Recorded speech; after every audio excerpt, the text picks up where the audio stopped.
सन 1993 दिल्ली और उत्तर प्रदेश की सीमा पर बसा एक गांव पिथरा। पिथरा गांव की परंपरागत मूल्यों वाली जिंदगी में शहरी हवा पहुंच चुकी है। इसी गांव के कुछ लोग अपनी जमीनें बेचकर रातों रात अमीर भी हो चुके हैं। यहीं के बड़े बड़े सरोकारों से परे अपने हालात के भंवर में फंसी एक दुनिया है, एक मोटर मैकेनिक की मासूम बेटी पुष्पा की।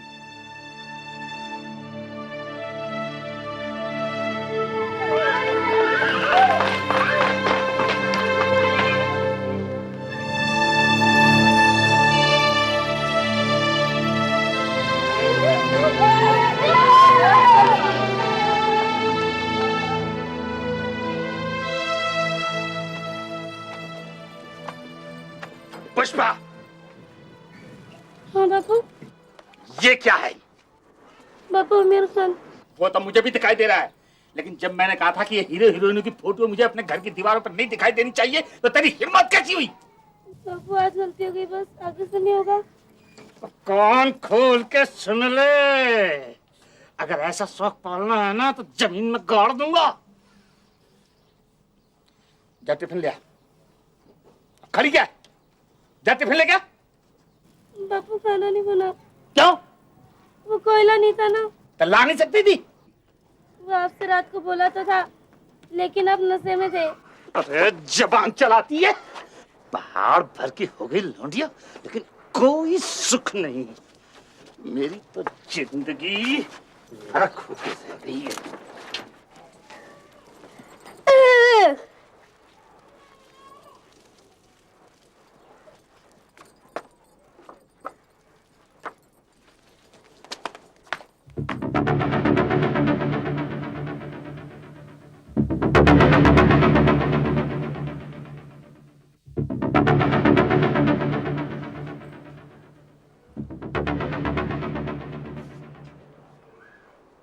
आज क्या कर रही है? नहा रही है क्या?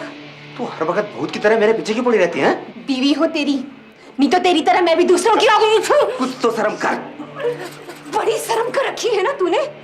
तेरी सी तांग झांक की वजह से मेरी बहन तक ने आना बंद कर दिया है। क्या कह रहा था उससे सरोज?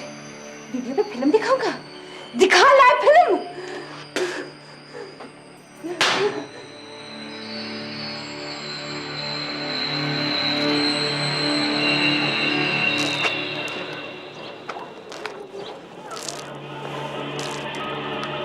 आज तो बड़ी गजब लग रही है तू, हाँ? हेमा मालिनी जैसी। चल चल अपना काम कर। काजल रोज लगाया कर तू, बड़ा फपता है तुझ पे। अब तू बड़ी हो गई, तेरा बापू छोटी छोटी बातों पे तुझ पे हाथ उठाता, मुझे बड़ी तकलीफ होती। कोयला चाहिए था ना, दुकान से आके ले जाती हैं? पैसे आते रहते बाद में, तेरी अपनी दुकान है।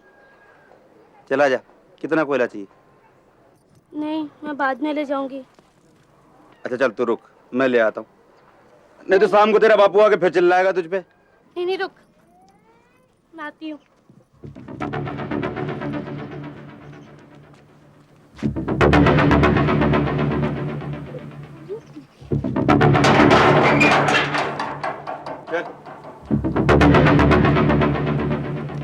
जा वहां से भर ले कोयला।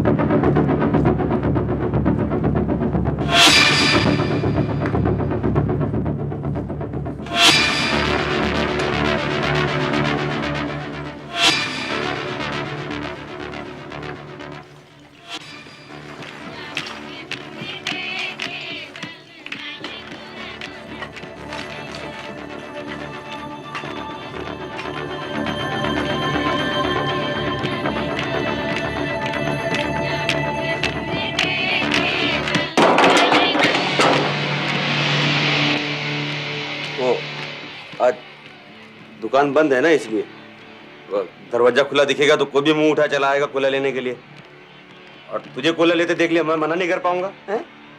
भर ले, रुक क्यों गई?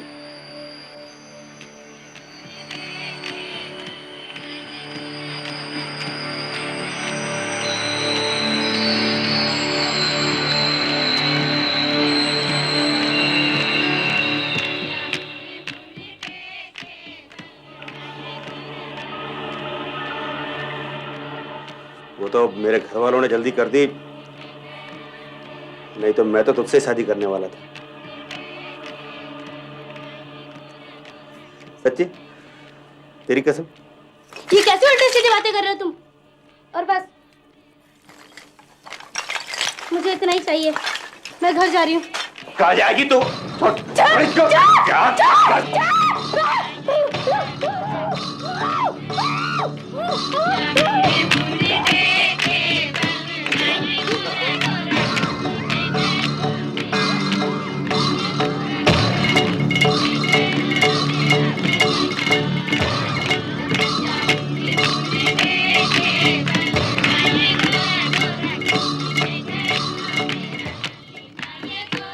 अरे सुनते हो? मैं अम्मा जी के साथ डिस्पेंसरी जा रही हूँ। ये बाजे की आवाज तो धीरे कर दो। सुन लिया क्या? डॉक्टरनी के यहाँ जा रही हूँ मैं।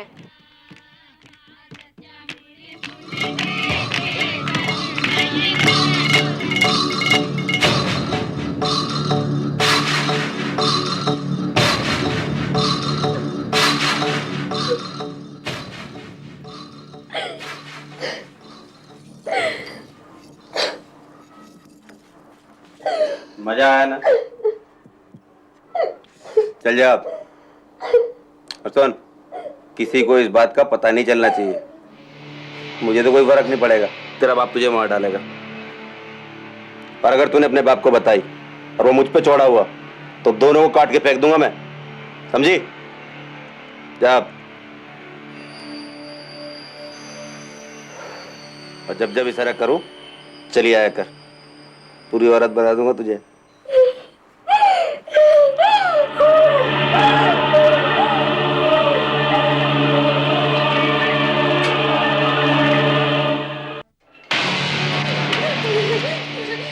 अगले 5 महीनों तक दीपचंद पुष्पा के साथ लगातार जबरदस्ती करता रहा।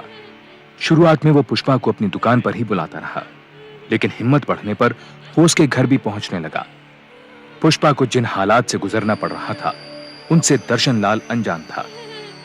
दीपचंद पुष्पा का मुंह बंद रखने के लिए उसे कई तरह की धमकियां देता रहता।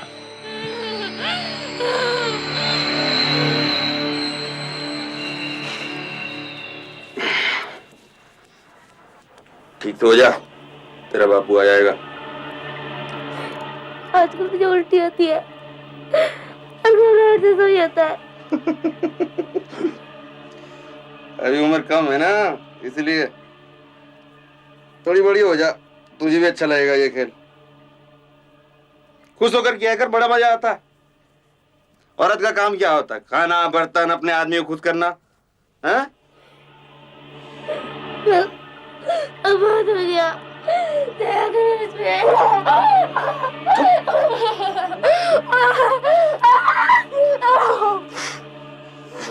चुप करेगी ना, सबको बता दूंगा। गांव के सारे लौंडे आके दरवाजे पे लाइन लगाएंगे तेरे। ज्यादा बोलेगी बाजार में खड़ी करके कपड़े खोलूंगा तेरे। कौन दूर साली को चिनाल कहेंगी। पुष्पा की तबीयत लगातार बिगड़ने लगी। घर के कामकाज और पुष्पा की देखभाल के लिए दर्शनलाल ने पड़ोस के गांव में रहने वाली अपनी बहन को बुलवा लिया। इसी दौरान दर्शनलाल को काम के सिलसिले में शहर जाना पड़ा।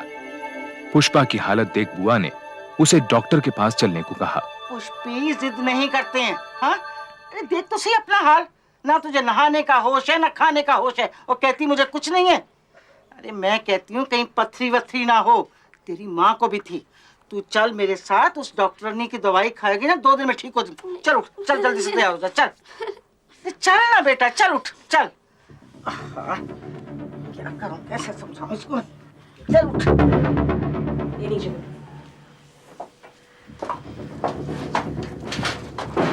इसके पेट में बच्चा है। ये क्या कह रहे हैं डॉक्टर साहब आप? पुष्पी तो भी खुद ही बच्ची है। बच्ची है पर 14 साल की। इसके पेट में 5 महीने का बच्चा है। मैं कुछ टॉनिक लिख देती हूँ। डॉक्टर साहब आप एक बार फिर से चेक कर लीजिए, नहीं तो आप कहें तो मैं एक्सरे करवा लाती हूँ। ये मेरा रोज का काम है, कभी कोई मिस्टेक नहीं हुई। आपकी भतीजी माँ बनने वाली है। डॉक्टर साहब ये बच्चा गिरा दीजिए, नहीं तो मुसीबत आ जाएगी। तुम्हारा दिमाग तो नहीं फिर गया? 5 महीने के बच्चे को गिराने का मतलब है माँ और बच्चे दोनों की जान लेना। नेक्स्ट। हे भगवान, अब हम क्या करेंगे? ये तुम्हें इतनी कम उम्र में इसकी शादी कराने से पहले सोचना था। ये लो। डॉक्टर साहब, शादी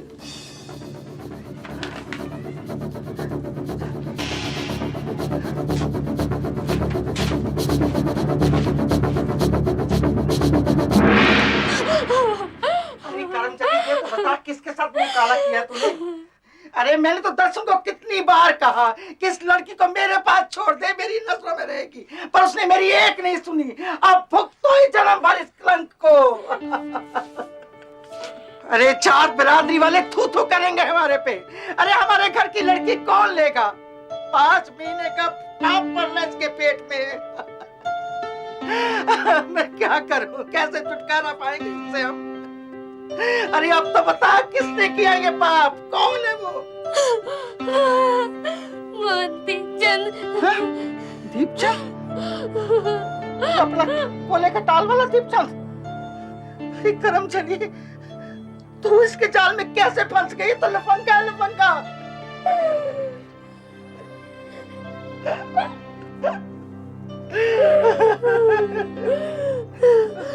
मैंने कुछ नहीं किया बुआ, कुछ नहीं किया मैंने।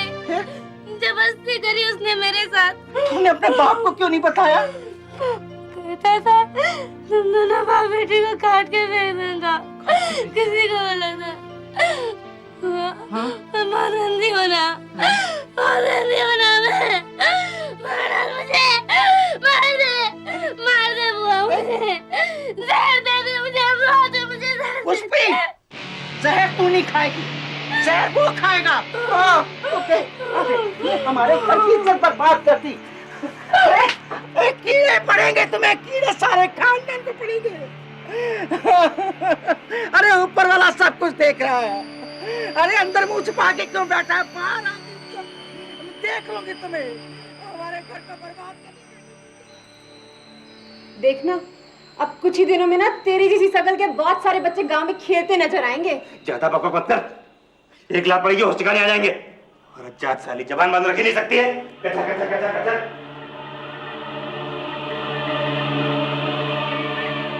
अगले दिन बुआ पुष्पा को महिला सुरक्षा संगठन के दफ्तर ले गई। यहाँ की युवा समाज सेविका रंजना कौशिक का गांव में काफी सम्मान था और रौब भी। रंजना जी, हम तो बर्बाद हो गए ना। इसके चाल चलन के बारे में तो हम सबको मालूम था, लेकिन ये नहीं मालूम था कि इतनी छोटी बच्ची पर ये अत्याचार करेगा। हिम्मत से काम लो। अच्छा, पुष्पा की डॉक्टरी रिपोर्ट तो संभाल के रखी है ना? हाँ, रंजना ऐसी सजा दिलवाओ उसको कि 7 पुश्तों तक याद रखें। और ये तो अच्छा हुआ कि दर्शन नहीं यहाँ पर, वरना तो अभी मार काट हो जाती। और पुष्पा, इसको तो कभी नहीं छोड़ता वो। चिंता मत करो, मैं हूं ना। ये बताओ, ये दीपचंद की माली हालत कैसी है? जमीन बेच बेच कर पैसा बनाया है, कोले का टाल है उसका। 4 पैसे के आ गए, मोहल्ले भर में धूल जमाता फिरता है। हम गरीब सही, लेकिन इसका मतलब ये तो नहीं कि हमारी इज्जत उतारता फिरे। रंजना जी, बस इसको जेल भिजवाइए। सजा देने के तो और भी कई तरीके हैं, बस जैसा मैं कहती हूँ वैसा ही करो। जी। पुष्पा की दर्दनाक कहानी सुनने के बाद रंजना अगले 2 दिनों में दीपचंद और उसकी मां से अलग अलग मिली। इन मुलाकातों का मकसद था इन दोनों का पक्ष जानना और इनकी मनस्थिति समझना। पिथरा गांव का सरपंच ऊंची पहुंच वाले दीपचंद से कोई झगड़ा मोल नहीं लेना चाहता था। उसने इस मामले में पढ़ने से इनकार कर दिया, लेकिन रंजना के काफी समझाने के बाद दीपचंद और उसकी मां पुष्पा की बुआ से मिलने के लिए तैयार हो गए। दर्शन लाल अभी भी इस पूरे घटनाक्रम से अनजान था। हमारे लड़के पर उंगली उठाने से पहले अपने घर में देख लिया होता पुष्पा की बुआ। इसकी उम्र में तो हम लोग घर से कदम बाहर नहीं निकालते थे। शादी से पहले पराये मर्द को कभी देखा तक नहीं था आंख उठाकर। और ये हर आदमी के साथ हंसी मजाक करती रहती है। बिंदी क्या, काजल क्या, नैन पालिश क्या, 1000 तरह के तो फैशन सीख रखे हैं इसने। ये तो बचपन के शौक हुआ करते हैं, तुम्हारे हमारे जमाने की बात और थी। वही तो कह रही हूँ, शौक शौक में सो गई होगी किसी के साथ। किसी और के साथ नहीं, तुम्हारे दीपचंद के साथ। इसी ने जबरदस्ती की इसके साथ। अरे डरा मंगा के बुलाता रहा उसको अपने पास बार बार। ये इसकी गोद में इसी का बच्चा है। फिर वही बात तुमने कही और मैंने मान ली। क्यों रे पुष्पा, साफ साफ बता, ये बच्चा तेरे पेट में किसका है? अरे इससे क्यों पूछ रही हो? अपने लड़के से पूछो। अरे बच्चा रोकने की दवाइयां लाकर देता रहा इसको। इसी का बच्चा पल रहा है इसकी गोद में। देख पुष्पा की बुआ, बहुत सुन ली मैंने तेरी, मेरा मुंह मत खुलवा। तू समझती है कि मैं पुष्पा को अपने घर में रख लूंगी? तो भूल जा। देखिए चुप हो जाइए। क्या चुप हो जाइए? अम्मा मैंने तो पहले ही मना करी थी, मत बुलाओ इन कंगलों को। हमारे रुपए पैसे पर नजर है इनके। अम्मा क्या बताऊं, बहुतों के साथ नैन मटक के कर चुकी है ये। इसके यारों की गिनती करने बैठो तो सुबह से शाम हो जाए, उसी में से किसी यार की औलाद होगी है। अरे क्यों हमारी इज्जत पर कीचड़ उछालने पर लगे हो? अरे क्यों इसकी जिंदगी बर्बाद कर दी तुमने? हैं? अरे सारा गांव जानता है तुम्हें। क्या जानता है? बोल, क्या जानता है? अरे तेरी तो औरत भी तुझे जानती है, तेरे करतूतों को। तूने तो अपने घर की नौकरानी तक को नहीं छोड़ा। तू तो राक्षस है, राक्षस। अरे पुष्पी के पेट में तेरी गंदगी पल रही है। अरे तो साबित करना, यहाँ क्यों तमाशा खड़ा कर रही है? बुला पुलिस को, खड़ा कर मुझे कचहरी में। अब ज्यादा बोले तो जवान कह दूंगा तेरी। चलो उठ यहाँ से, उठ, निकल यहाँ से। देख लूंगी तुझे दीपचंद, मेरे भाई दसम को आने दे, फिर देख लेंगे तुझे। क्या क्या देख लेगी? निकल यहाँ से। जा देख लूंगी, देख लूंगी। क्या देख लेना? अरे भगवान को पेगा तुझे, तू समझ गया ना?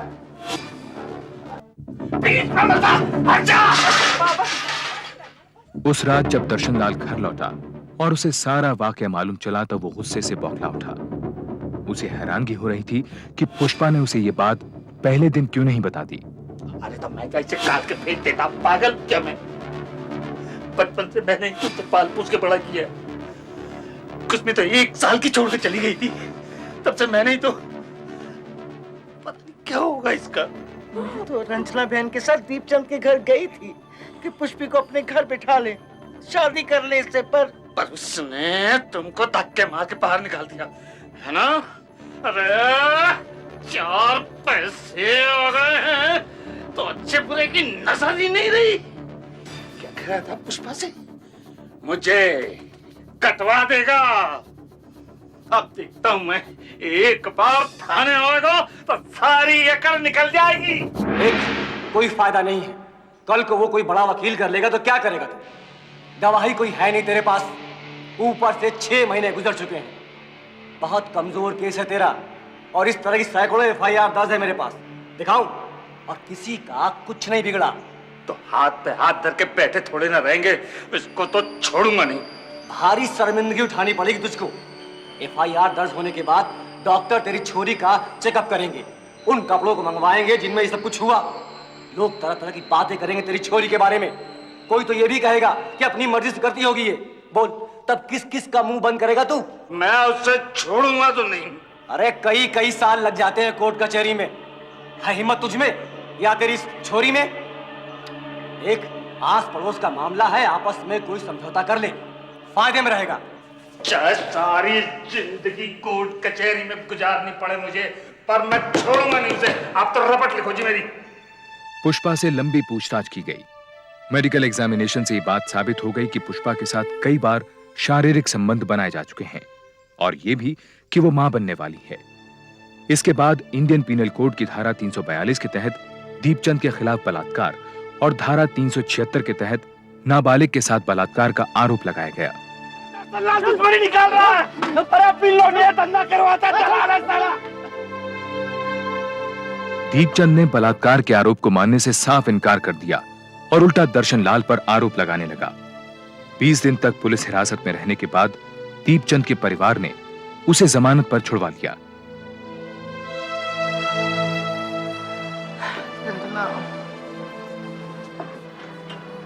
मेरे ख्याल से पुष्पा को अब रिमांड होम भेज देना चाहिए, वहाँ मामला कंट्रोल में रहेगा।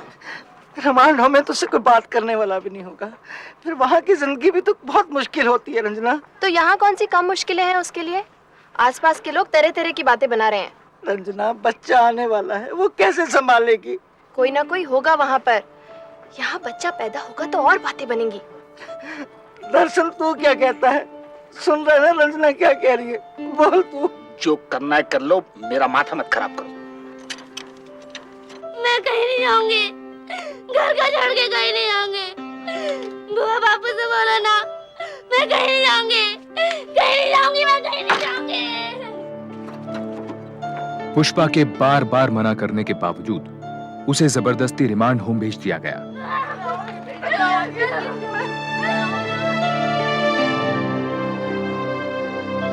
रिमांड होम की सूनी और बेरंग दुनिया में कितने दिन महीने गुजारने पड़ सकते हैं, इस बात का अंदाजा ना तो पुष्पा को था और ना ही उसके घर वालों को। कुछ महीनों बाद पुष्पा ने एक लड़की को जन्म दिया।